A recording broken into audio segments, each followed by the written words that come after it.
যশোরের ঝিকরগাছায় সৌর শক্তিচালিত সেচ পাম্প উদ্বোধন ও কৃষকদের মাঝে হস্তান্তর করা হয়েছে।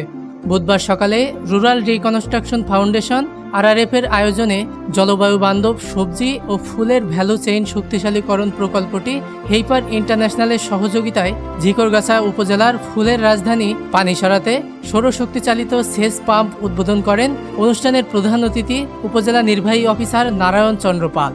পরে জারবেরা নারী সমবায় সমিতি লিমিটেডের নেতৃবৃন্দের কাছে সেচ পাম্পটি হস্তান্তর করা হয়। সেচ পাম্প উদ্বোধন ও হস্তান্তর পরবর্তী আলোচনা সভায় সভাপতিত্ব করেন আরআরএফের উপপরিচালক শামীম উদ্দিন খান। বিশেষ অতিথি ছিলেন হেইপার ইন্টারন্যাশনালের কান্ট্রি ডিরেক্টর নুরুন নাহার, উপজেলা সমবায় অফিসার মোহাম্মদ সালাউদ্দিন, নারী বিষয়ক কর্মকর্তা অনিতা মল্লিক, তথ্য সেবা কর্মকর্তা যশোর বিএডিসির সহকারী প্রকৌশলী সোহেল রানা।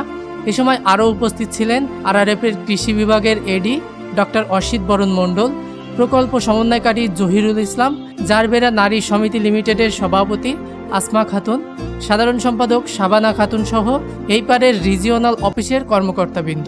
প্রকল্পটি ঝিকরগাছা উপজেলার পানিসারাতে জারবেরা মহিলা সমিতিতে একটি, চৌগাছা উপজেলার নারায়কপুরে নারী সবজি চাষিদের 2টি, স্বরূপদহ ইউনিয়নে একটি সহ সর্বমোট 4টি সমবায় সমিতি গঠন করে সমবায় অধিদপ্তর কর্তৃক রেজিস্ট্রেশন করা হয়েছে।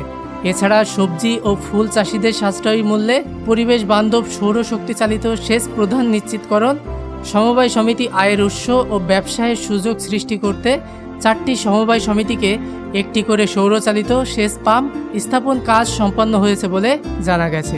ডেস্ক নিউজ, দৈনিক রানার।